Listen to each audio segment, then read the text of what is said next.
भाई, आज जो कहानी मैं सुनाने जा रहा हूं वो किसी भूत की नहीं है, बल्कि उस चारपाई की है जो रात में खुद चलने लगती थी और जिस घर जाती थी वहां सुबह लाश मिलती थी।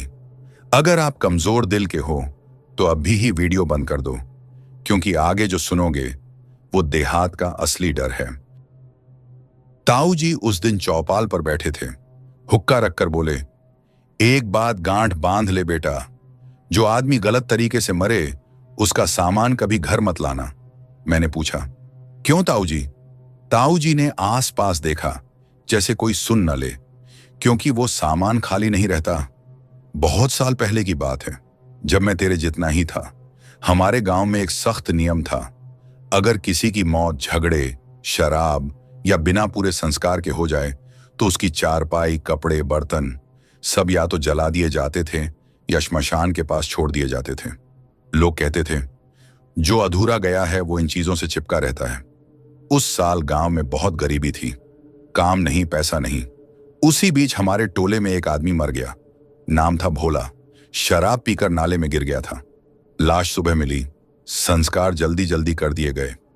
किसी ने ध्यान नहीं दिया। भोला की बीवी के पास कुछ भी नहीं बचा था, 2 छोटे बच्चे और घर में खाने को भी नहीं।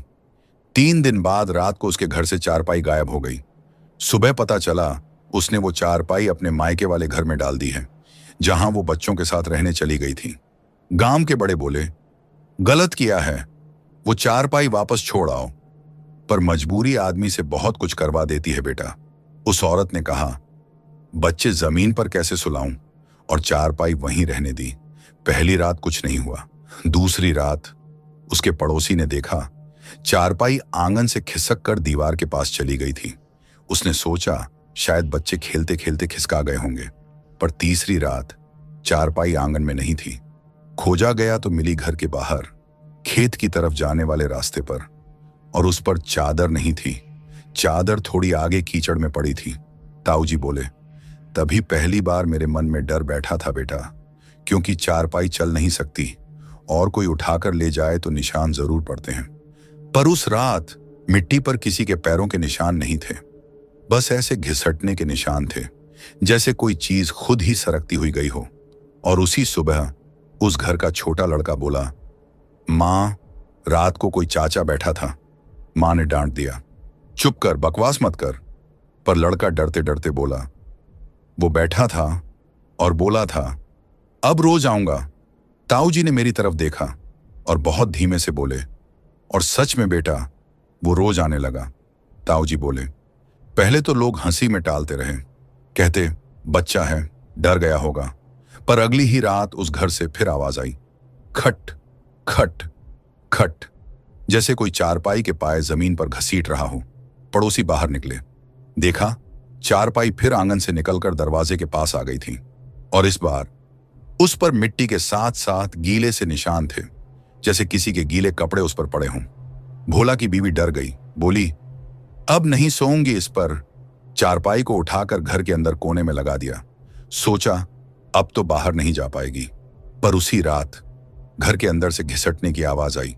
सुबह देखा गया, चारपाई फिर बाहर थी, और इस बार उसके पाए टूटे हुए थे, जैसे किसी ने जबरदस्ती घसीट कर निकाला हो।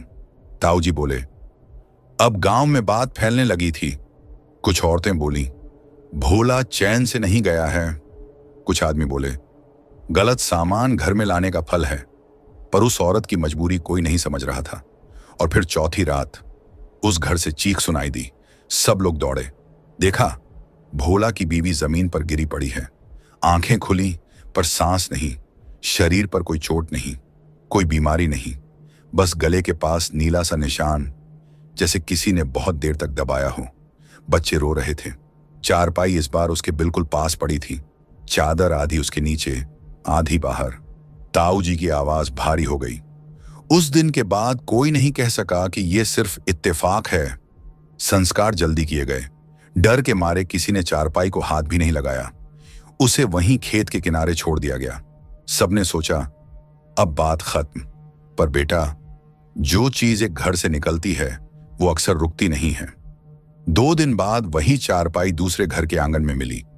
उस घर में एक बूढ़ा आदमी रहता था, जो भोला का दोस्त था और उस बूढ़े ने बस इतना कहा, रात को कोई बैठा था मेरे पैरों के पास।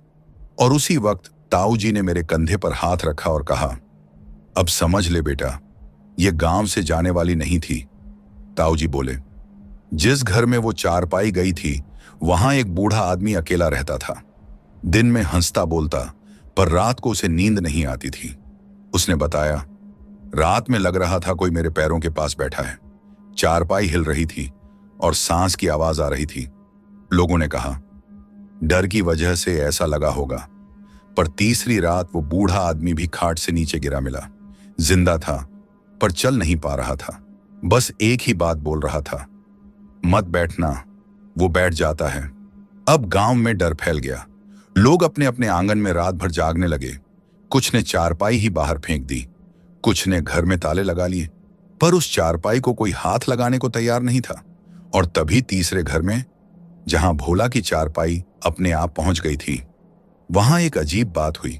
उस घर की बहू ने बताया, रात को मुझे लगा जैसे कोई मेरी चादर खींच रहा है, और फिर मेरे कान के पास कोई बोला, अब यहां नहीं, अगले घर।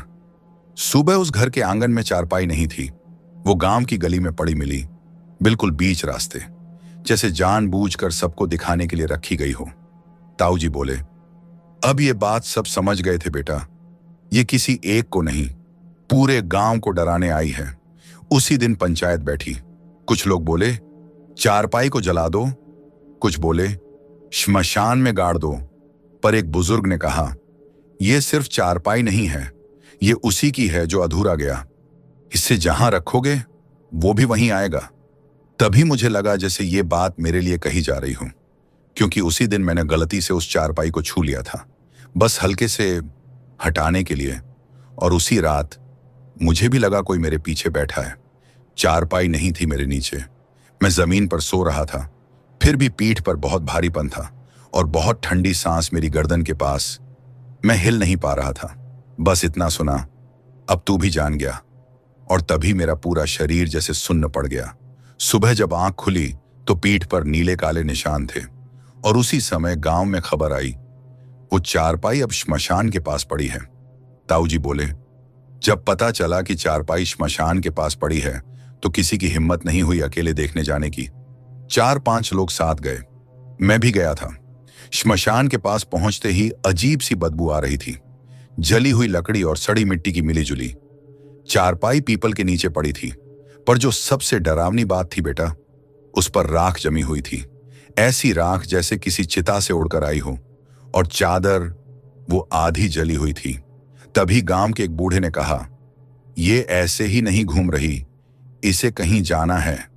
लोग बोले, कहां? बूढ़ा बोला, जहां इसे सही से छोड़ा जाना चाहिए था। और तभी मुझे याद आया, भोला की लाश को उस दिन पूरे रीति रिवाज से नहीं जलाया गया था। लकड़ी कम थी, लोगों ने जल्दी में आधा अधूरा जला दिया और बाकी राख वहीं मिट्टी में दबा दी थी। ताऊ जी की आवाज भर आई, मतलब वो अधूरा ही रह गया था बेटा। गांव वालों ने फैसला किया कि आज रात फिर से संस्कार किए जाएंगे। राख इकट्ठा की जाएगी, पिंडदान होगा और शांति से विदा किया जाएगा। पर जैसे ही चारपाई उठाने लगे, उसका एक पाया टूटकर जमीन में धंस गया और उसी पल हवा एकदम ठंडी हो गई। पीपल के पत्ते बिना हवा के हिलने लगे और किसी ने बहुत साफ सुना, अब देर हो गई। सबके रोंगटे खड़े हो गए। चारपाई अपने आप थोड़ी सी आगे खिसक गई। कोई उसे छू नहीं रहा था, बस सरक रही थी, धीरे धीरे, जैसे किसी ने नीचे से धक्का दिया हो। तभी उसी रात गांव के दूसरे छोर से चीख की आवाज आई। सब लोग दौड़े, देखा एक और आदमी जमीन पर पड़ा है, सांस नहीं, और उसके पास मिट्टी में वही घिसटने के निशान जो पहले घर के पास मिले थे। ताऊ जी बोले, तब समझ आया बेटा, अब ये सिर्फ अधूरे संस्कार की बात नहीं रही, अब ये गुस्से में है। ताऊ जी बोले, उस दूसरी मौत के बाद गांव में डर नहीं, पागलपन फैल गया था। कोई कहता ये किसी ने टोना कर दिया है, कोई कहता किसी ने आत्मा को बांध रखा है, और कुछ लोग धीरे धीरे एक दूसरे पर शक करने लगे। जिस घर से चारपाई निकली थी, लोग उसी औरत को घूरने लगे। बोले, इसी ने शुरू किया है सब। उस औरत ने रोते हुए कहा, मेरे बच्चों को छोड़ दो, मैंने क्या किया है? पर डर में आदमी को किसी की मजबूरी नहीं दिखती बेटा। तभी मुझे लगा कि अगर अब भी चुप रहा तो कोई बेगुनाह मारा जाएगा। मैंने पंचायत में कहा, गलती हमारी है, हमने संस्कार ठीक से नहीं किए। अब अगर डर फैलाओगे तो ये और बढ़ेगा। कुछ लोग मुझ पर ही भड़क गए, बोले, तू ही क्यों बचा हुआ है अब तक? चारपाई को तूने भी छुआ था।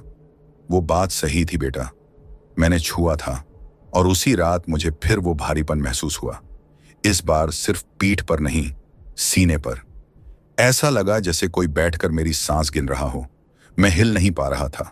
बस इतना सुनाई दिया, तू समझ गया है, इसलिए तुझे दिखा रहा हूं। सुबह उठते ही मेरे सीने पर उंगलियों जैसे निशान थे, नीले, गहरे। अब मुझे पक्का यकीन हो गया था, ये मुझे छोड़ने वाली नहीं है। उसी दिन वो बूढ़ा आदमी जो पहले भी बहुत कुछ जानता था मेरे पास आया। बोला, ये आत्मा नहीं है, सिर्फ ये अधूरा हिसाब है। मैंने पूछा, कैसा हिसाब? वो बोला, जिस दिन भोला मरा था उसी दिन गांव में एक और बात हुई थी। और यह सुनकर मेरे पैरों के नीचे से जमीन खिसक गई। ताऊजी बोले, उस बूढ़े ने जो बात बताई वो आज तक मेरे कानों में गूंजती है। उसने कहा, भोला जिस दिन नाले में गिरा था वो अकेला नहीं था। मैं चौंक गया। बोला, मतलब? बूढ़ा बोला, उसी रात एक और आदमी भी उस नाले के पास गया था, पर उसकी लाश कभी नहीं मिली। गांव में उस बात को सबने दबा दिया था, क्योंकि वो आदमी गांव के ही एक बड़े घर से था और उसके मरने की खबर अगर फैल जाती तो पुलिस, झंझट, बदनामी सब होता। इसलिए लोगों ने कहा, जो नहीं मिला वो मरा भी नहीं। पर बूढ़ा बोला, लाश नहीं मिली पर मरना वहीं हुआ था। मेरे शरीर में ठंडक दौड़ गई। मतलब एक नहीं, दो मौतें अधूरी थीं। एक का शरीर जला अधूरा, दूसरे का तो मिला ही नहीं। ताऊजी बोले, तब समझ आया बेटा, ये चारपाई सिर्फ भोला की नहीं, ये उस दूसरे आदमी की भी है जो बिना नाम के मर गया। और तब गांव का वो डर और खतरनाक लगने लगा, क्योंकि अब कोई तय नहीं कर सकता था कि वो किसके लिए आ रहा है। उसी रात गांव के तालाब के पास किसी के रोने की आवाज आई, बहुत धीमी, जैसे कोई गला दबाकर रो रहा हो। लोग पास नहीं गए। सुबह देखा गया, तालाब के किनारे मिट्टी गीली थी और वहां भी वहीं घिसटने के निशान थे। ताऊजी बोले, अब ये साफ था, जो भी उस रात मरा था वो गांव छोड़ने वाला नहीं है। मैंने बूढ़े से पूछा, अब क्या किया जाए? वो बोला, अब दोनों का हिसाब एक साथ करना पड़ेगा। एक का सही संस्कार और दूसरे का सच सबके सामने। मतलब गांव को मानना पड़ेगा कि उस रात दो लोग मरे थे और एक को जानबूझकर भुला दिया गया था।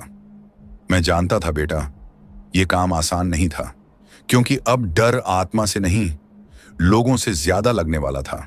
और तभी उसी रात एक और घर से चीख आई, और इस बार जो गिरा था वो बच्चा था। ताऊजी बोले, जब बच्चे की चीख सुनी गई तो पूरा गांव दौड़ पड़ा। वो बच्चा घर के आंगन में पड़ा था, सांस चल रही थी पर आंखें खुली थीं और बोल नहीं पा रहा था। उसकी मां रोती हुई बस यही कह रही थी, रात को कोई बैठा था मेरे बच्चे के सीने पर वैसे ही नीले निशान थे जैसे मेरे सीने पर आए थे। अब किसी को शक नहीं रहा कि यह सब जुड़ा हुआ है, पर डर अब दूसरी तरफ मुड़ गया। लोग कहने लगे, जिस घर के आदमी की लाश नहीं मिली थी वहीं से सब शुरू हुआ है। और उंगलियां उठने लगीं उस बड़े घर की तरफ। उस घर का मालिक गुस्से में बोला, हमने किसी को नहीं मारा, यह सब बकवास है। पर बूढ़े ने सबके सामने कहा, अगर तुमने कुछ नहीं किया तो सच बोलने से क्यों डरते हो? गांव में पहली बार डर के साथ गुस्सा भी आ गया था। कुछ लोग बोले, अगर उसी घर का पाप है तो उसी घर को जवाब देना चाहिए। ताऊजी बोले, मुझे लगा अब आत्मा से पहले लोग एक दूसरे को मार डालेंगे। मैं बीच में खड़ा होकर बोला, अगर हम फिर से किसी को दबाएंगे तो ये कभी नहीं रुकेगा। पर मेरी बात सुनने वाला कोई नहीं था। उसी रात उस बड़े घर के बाहर भीड़ जमा हो गई, लोग लाठी डंडे लेकर। और तभी पीछे से फिर वो भारीपन आया। हवा एकदम ठंडी, सबके पैरों के नीचे मिट्टी जैसे नरम पड़ने लगी और बहुत धीमी आवाज आई, अब नहीं, अब सच चाहिए। भीड़ रुक गई। सबको लगा कोई हमारे बीच खड़ा है, पर दिख नहीं रहा। ताऊजी बोले, उस रात पहली बार मुझे लगा ये चीज किसी को बचाने भी आई है। और तभी उस बड़े घर से एक बूढ़ा आदमी बाहर निकला, कांपते हुए बोला, हाँ, उस रात वो यहां आया था। झगड़ा हुआ था, नाला गहरा था। हम डर गए और उसे वहीं छोड़ आए। गांव सन्न रह गया। एक आदमी बोला, मतलब तुमने जानबूझकर लाश नहीं ढूंढी? बूढ़ा रो पड़ा। हम सब दोषी हैं। और उसी पल हवा फिर से चलने लगी, पर इस बार ठंडी नहीं थी, भारी थी, जैसे कुछ और होने वाला हो। ताऊजी बोले, सच मान लेने के बाद हमें लगा था अब सब रुक जाएगा, पर उसी रात फिर से आवाजें आने लगी। इस बार सिर्फ चारपाई नहीं, घर के बर्तन, लोटा, तसला सब खिसकने लगे, जैसे कोई पूरे गांव में चल रहा हो। और अजीब बात यह थी बेटा, अब वो सिर्फ उसी घरों में जा रहा था जहां उस रात की बात को लोगों ने दबाया था। मतलब अब ये साफ था, ये बदला नहीं, हिसाब मांग रहा है। मैं फिर उस बूढ़े के पास गया, बोला, अब सच भी मान लिया, फिर क्यों नहीं रुक रहा? वो बोला, क्योंकि दोनों को एक जैसा इंसाफ नहीं मिला। एक जला अधूरा, दूसरा बिना किसी संस्कार के पड़ा रहा। और जब तक दोनों को बराबर विदा नहीं मिलेगी, ये नहीं रुकेगा। मतलब अब लाश ढूंढनी थी, पर नाला बरसों से बह रहा था, कहां से ढूंढते? फिर गांव के एक मछुआरे ने कहा, पिछले साल जाल में कुछ कपड़े फंसे थे, मैंने डर के मारे उन्हें नदी में ही छोड़ दिया। सब समझ गए, शव अब कीचड़ में दबा था।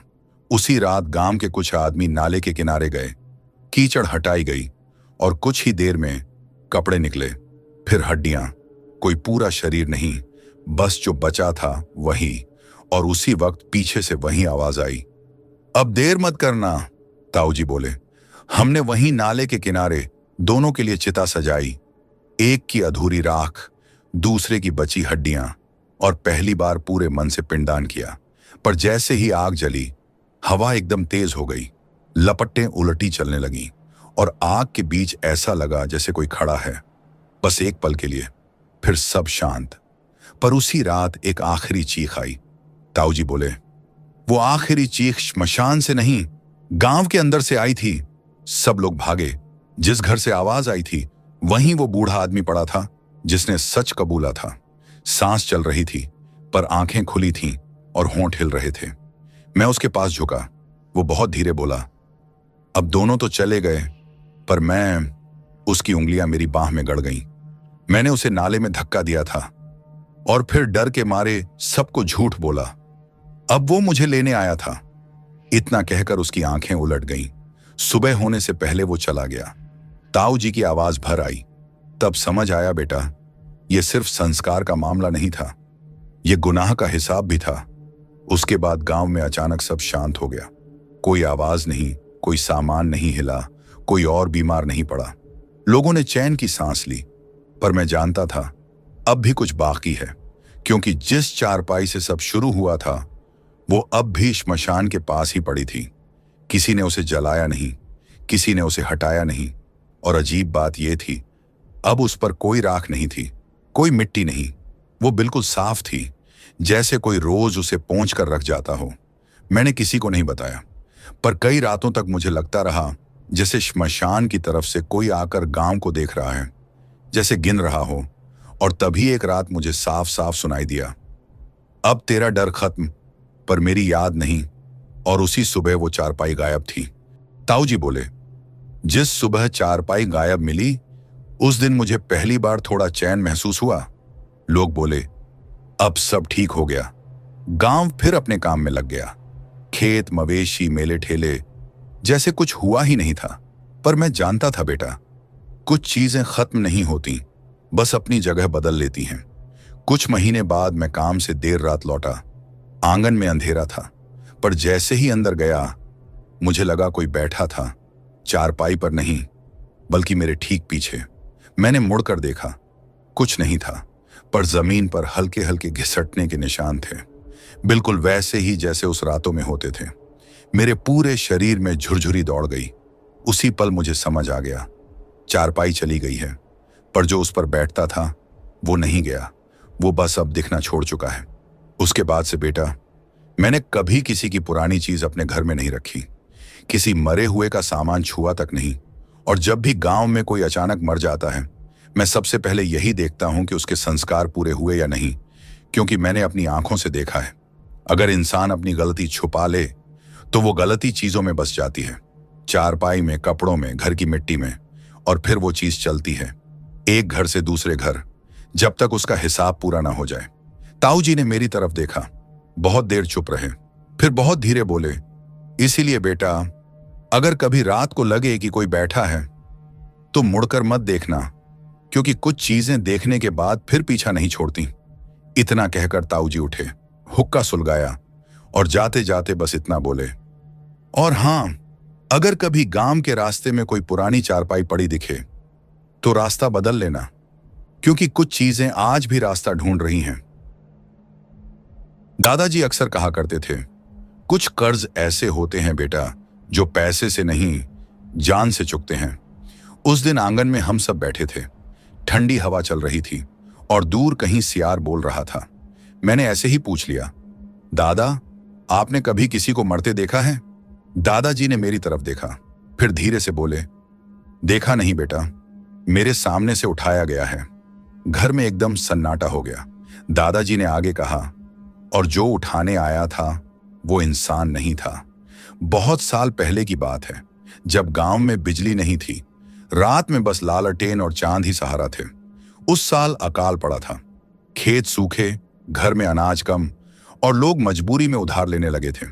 हमारे पड़ोसी थे हरखू चाचा, बहुत सीधे आदमी। उन्होंने शहर से पैसे उधार लिए थे एक महाजन से। महाजन ने कहा था, 3 महीने में पैसा लौटा देना, नहीं तो मैं खुद लेने आऊंगा। 3 महीने बीत गए, पैसा नहीं जुटा। एक शाम हरखू चाचा दादाजी के पास आए, आंखें लाल, आवाज कांप रही थी। बोले, भैया, वो लेने आने वाला है। दादाजी बोले, महाजन? हरखू चाचा ने सिर हिलाया, पर वो अकेला नहीं आता। दादाजी को अजीब लगा, पूछा, मतलब? हरखू चाचा बोले, पिछले गांव में भी गया था और वहां से एक आदमी गायब हो गया। लाश नहीं मिली, बस उसके कपड़े खेत में पड़े मिले। दादाजी ने सोचा डर के मारे बकवास कर रहा होगा, पर उसी रात गांव में किसी के कदमों की आवाज गूंजी, बहुत भारी, बहुत धीमी, जैसे कोई जमीन पर घसीटते हुए चल रहा हो। कुत्ते एक साथ भौंकने लगे, फिर अचानक सब चुप। दादाजी बोले, मैं बाहर निकला और जो देखा बेटा, वो आज तक नींद में भी पीछा नहीं छोड़ता। गली के मुहाने पर एक आदमी खड़ा था, सिर झुका हुआ, कंधे बहुत चौड़े, और उसके पीछे हरखू चाचा की आवाज आई, भैया, दरवाजा मत खोलना, वो लेने आ गया है। दादाजी ने कांपते हुए पूछा, कौन? हरखू चाचा बोले, जो उधार का बदला सांस से लेता है। और तभी वो आदमी धीरे धीरे हमारे दरवाजे की तरफ बढ़ने लगा। उसके कदमों से मिट्टी ऐसे दब रही थी जैसे बहुत भारी बोझ उठाए हो, और दादाजी को साफ दिखा, उसके हाथ में एक मोटी रस्सी थी जो जमीन पर घिसट रही थी। दादाजी बोले, मैंने हरखू से कहा, अंदर आ जा, दरवाजा बंद कर लेते हैं, पर हरखू चाचा बाहर ही खड़े थे। उनके पैर जैसे जड़ हो गए हों। वो फुसफुसाए, अब देर हो गई भैया। वो आदमी हमारे दरवाजे के सामने आकर रुक गया। मैंने लालटेन की रोशनी में उसका चेहरा देखा, आंखें जैसे किसी ने कोयला भर दिया हो, पलक नहीं झपक रही थी। उसने बहुत भारी आवाज में कहा, हरखू, समय पूरा हुआ। हरखू चाचा रो पड़े, बोले, 2 दिन और दे दे मालिक, फसल कटने वाली है। वो आदमी हंसा नहीं, बस उसकी गर्दन टेढ़ी हुई और बोला, तूने पैसे नहीं, अपना नाम गिरवी रखा था। दादाजी को समझ नहीं आया, बोले, नाम कैसे गिरवी? हरखू चाचा ने सिर झुका लिया। उसने कागज नहीं दिया भैया, उसने मुझसे बस अंगूठा लगवाया था और बोला था, जिस दिन बुलाऊंगा मेरे साथ चलना होगा। दादाजी की सांस अटक गई।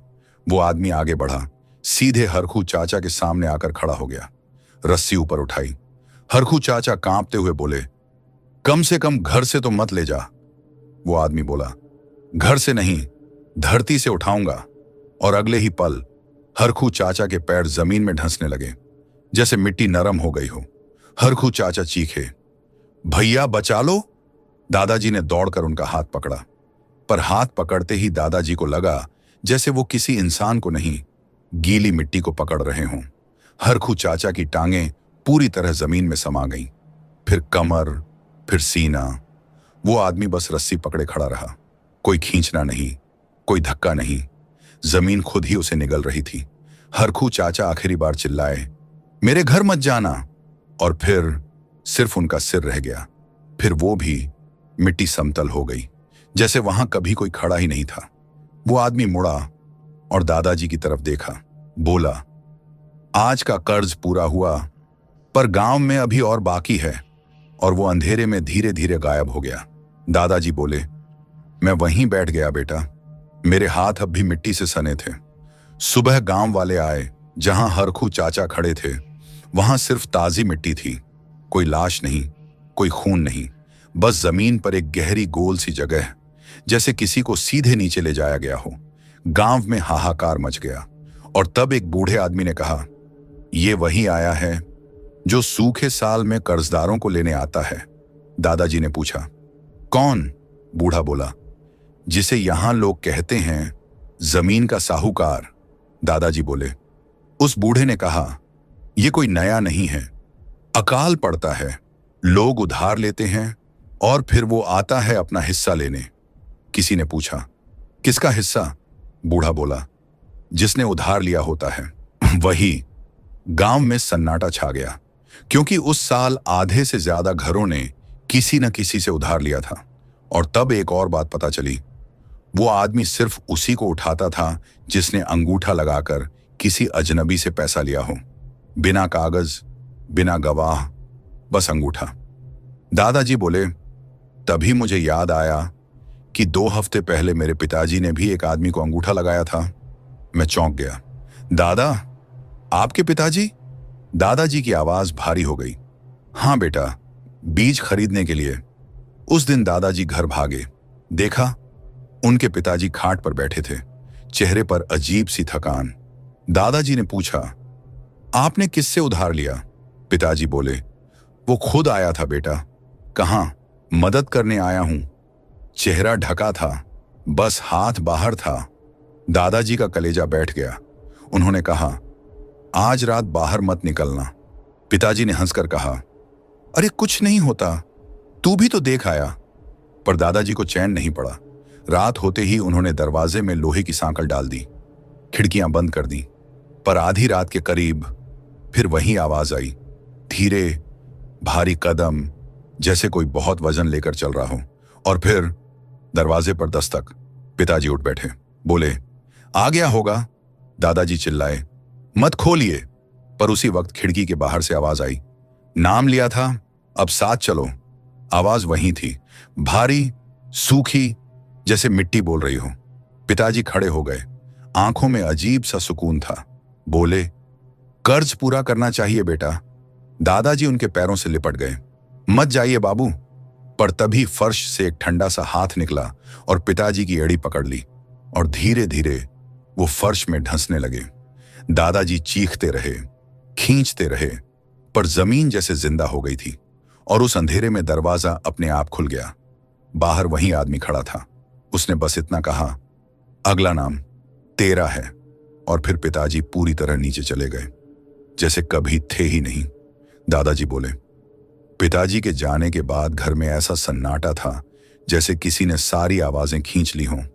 मैं रो भी नहीं पा रहा था, बस फर्श को देख रहा था जहां कुछ देर पहले मेरे बाबूजी खड़े थे, और दिमाग में बस वही शब्द घूम रहे थे, अगला नाम तेरा है। सुबह गांव वालों को बताया गया। सब समझ गए थे कि अब मेरी बारी है। कुछ लोग बोले, भाग जा गांव छोड़कर। पर वही बूढ़ा जिसने पहले बताया था, उसने सिर हिला दिया।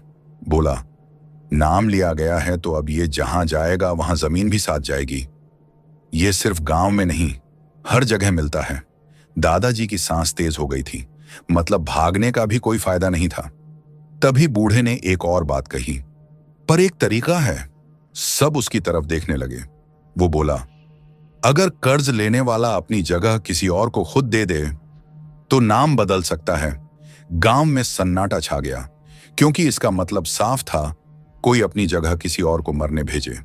दादाजी बोले, मैंने उसी पल सोच लिया था बेटा, मैं किसी और की जान नहीं लूंगा। रात होने लगी।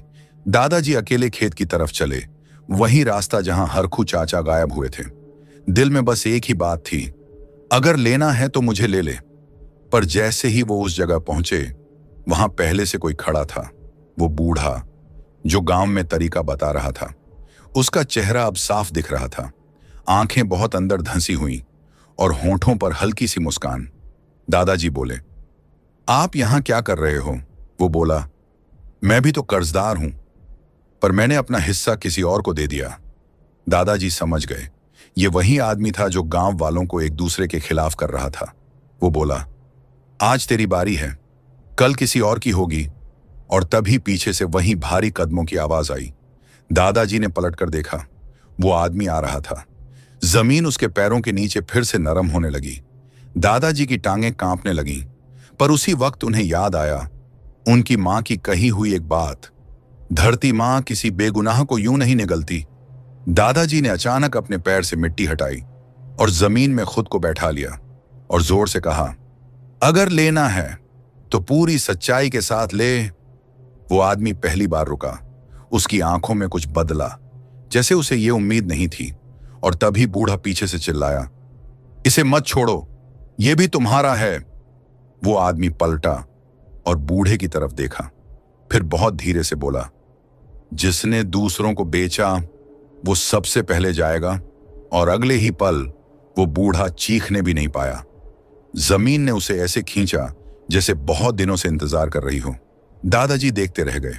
वो आदमी फिर दादाजी की तरफ मुड़ा और बोला, आज तू बच गया, पर कर्ज खत्म नहीं हुआ। दादाजी बोले, उस रात के बाद मैं जिंदा तो था, पर चैन से नहीं। हर आहट पर लगता अब वही आ गया। गांव में कुछ दिन शांति रही। लोगों ने सोचा शायद सब खत्म हो गया, पर दादाजी जानते थे, जिसने कहा है कर्ज बाकी है, वो झूठ नहीं बोलता। कुछ हफ्तों बाद एक और गांव से खबर आई। वहां भी एक आदमी खेत में धंस कर मर गया था, और वहां भी किसी ने उधार लिया था, बिना कागज, बिना गवाह। तब दादाजी समझ गए, वो सिर्फ हमारे गांव का नहीं है बेटा, वो जहां कर्ज है वहां पहुंच जाता है। और तभी दादाजी के घर में एक और मुसीबत आ गई। उनकी छोटी बहन, तेरी बुआ, बीमार पड़ गई। शरीर में ताकत नहीं, आंखें अंदर धंसती जा रही थीं। वैद्य बोला, ये बीमारी नहीं है, ये जैसे किसी ने अंदर से कुछ खींच लिया हो। दादाजी का दिल बैठ गया। उसी रात दादाजी ने फिर से वो भारी कदम सुने। इस बार घर के अंदर खाट के पास मिट्टी हल्की हल्की हिल रही थी और बुआ नींद में बड़बड़ा रही थी। मुझे मत ले जाओ। दादाजी ने देखा, खाट के नीचे से वही रस्सी बाहर निकली जो हरखू चाचा के वक्त थी। दादाजी समझ गए, अब बदला तरीका बदल गया है। अब जमीन नहीं, अब बीमारी बनकर आ रहा है। दादाजी दौड़े पंडित के पास, सब बताया।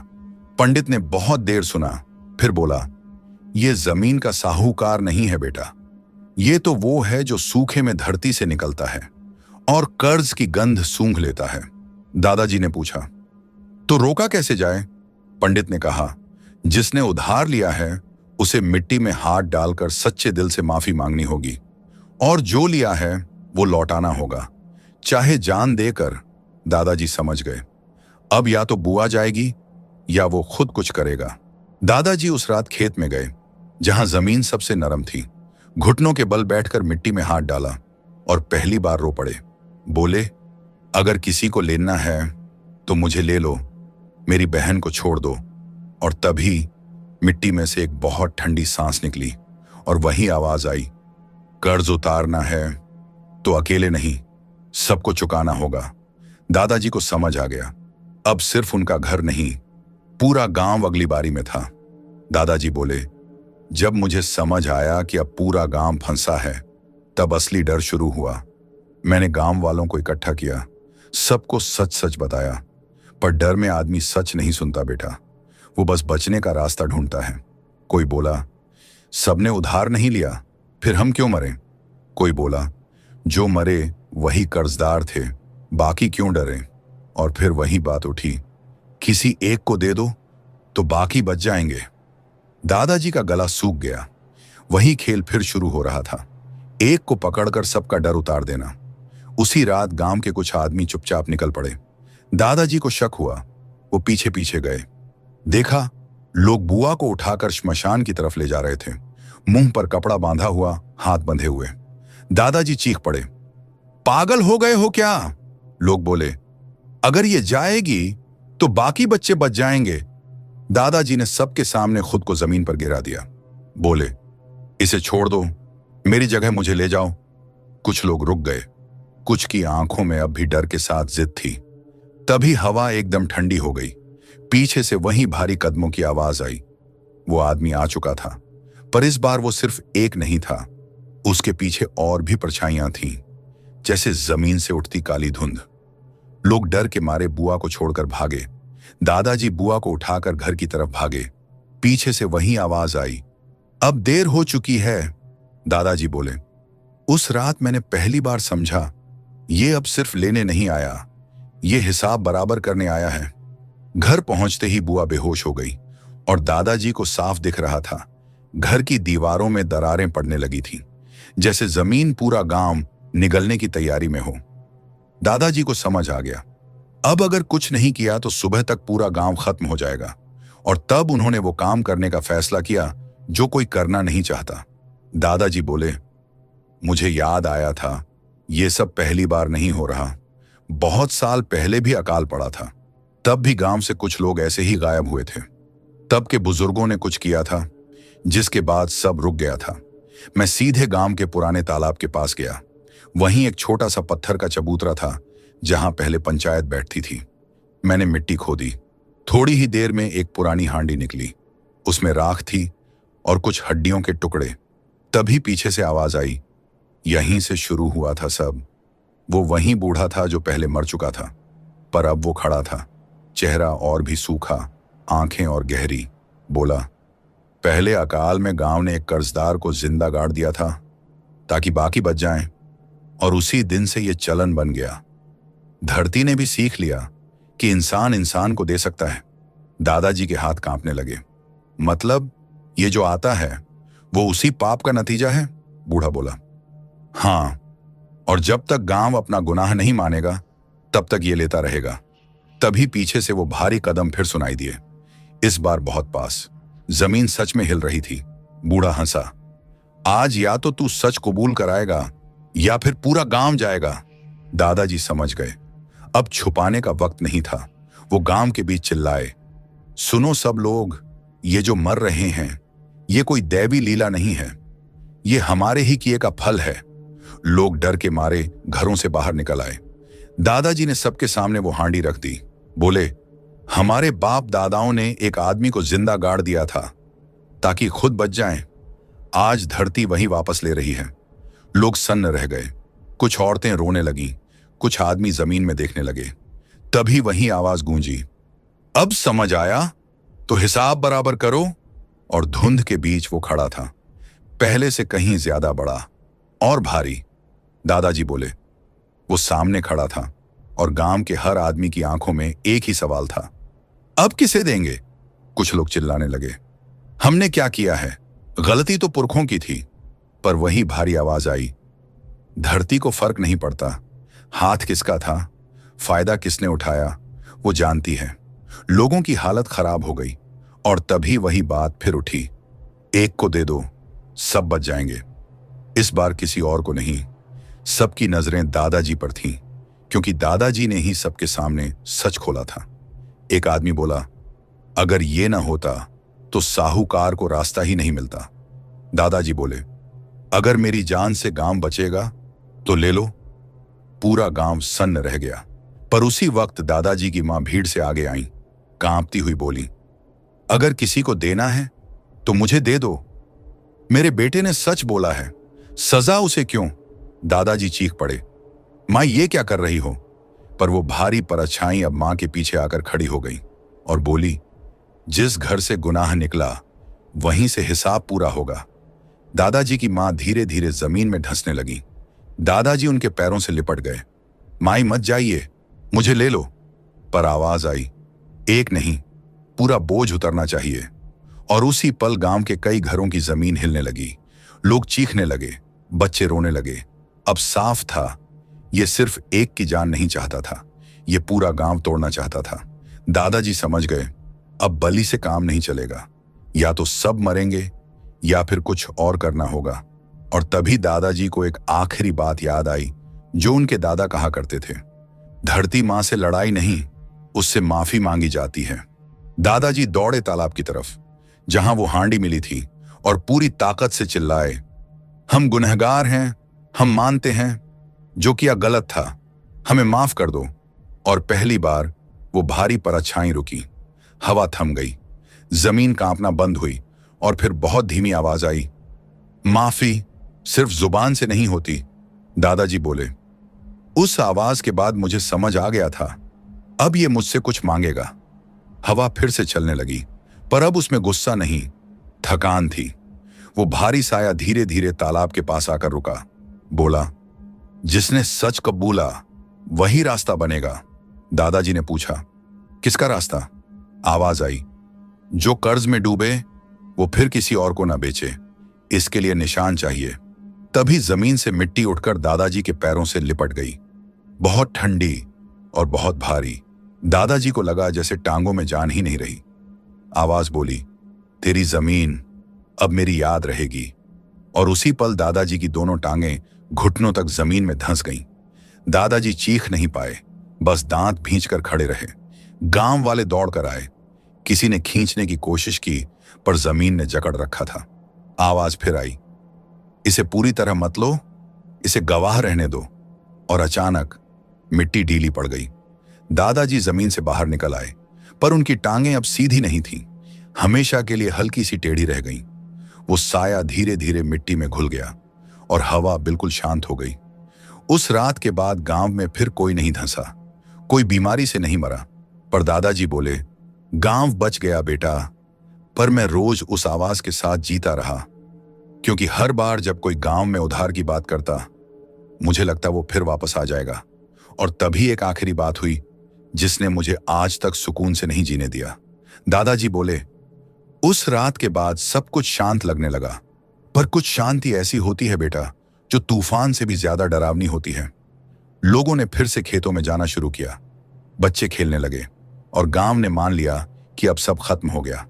पर दादाजी जानते थे, कुछ चीजें खत्म नहीं होती, बस इंतजार करती हैं। एक रात दादाजी खेत से लौट रहे थे, चांदनी फैली हुई थी और हवा बिल्कुल बंद। तभी उन्होंने सुना घिसटने की आवाज, बिल्कुल वैसी ही जैसे पहली रात रस्सी घिसट रही थी। दादाजी रुक गए, दिल बहुत तेज धड़कने लगा। फिर वही भारी आवाज आई, नाम बदले पर कर्ज खत्म नहीं हुआ। दादाजी कांप गए। तो फिर वो सब क्या था जो मैंने सहा? आवाज बोली, वो तो सिर्फ याद दिलाने के लिए था कि इंसान फिर वही गलती न करे, पर इंसान भूलता है। दादाजी ने देखा, खेत के बीच जहां मिट्टी हमेशा थोड़ी धंसी रहती थी, वहां एक नई रस्सी पड़ी थी, ताजी, जैसे किसी ने अभी रखी हो। दादाजी समझ गए, किसी ने फिर उधार लिया था, फिर किसी ने बिना कागज, बिना गवाह, सिर्फ अंगूठा लगाया था। दादाजी उस घर तक पहुंचे, देखा एक जवान लड़का कांप रहा था। बोला, दादा गलती हो गई, अब वो आ रहा है। दादाजी ने उस लड़के के कंधे पर हाथ रखा और बस इतना कहा, अगर आज हम भी तुझे दे देंगे तो ये कभी नहीं रुकेगा। दादाजी ने गांव वालों को बुलाया, सबको फिर वही कहानी सुनाई, और इस बार किसी को पकड़कर देने की जगह सबने एक फैसला लिया। सभी कर्जदार एक साथ खेत में गए, सबने मिट्टी में हाथ डाला, सबने एक साथ कहा, हमने लालच किया, हम मानते हैं। उस रात वो आवाज फिर आई, पर इस बार गुस्से में नहीं, बहुत थकी हुई। याद रखना, अगर फिर वही किया तो इस बार गांव नहीं बचेगा। और फिर हवा चल पड़ी, रस्सी गायब हो गई, और उस दिन के बाद गांव में किसी ने कभी बिना गवाह उधार नहीं लिया। दादाजी बोले, पर बेटा डर आज भी जाता नहीं, क्योंकि जब भी अकाल पड़ता है और मिट्टी सूखती है, मुझे लगता है वो फिर से जाग रहा है। दादाजी ने मेरी तरफ देखा और बहुत धीमे से बोले, इसलिए याद रखना, कर्ज सिर्फ पैसे का नहीं होता, कुछ कर्ज पूरे गांव की सांसों पर लिखे जाते हैं। और उसी वक्त दूर खेत की तरफ से एक बहुत धीमी सी आवाज आई, घिसटने की, जैसे कोई रस्सी फिर से खींच रही हो।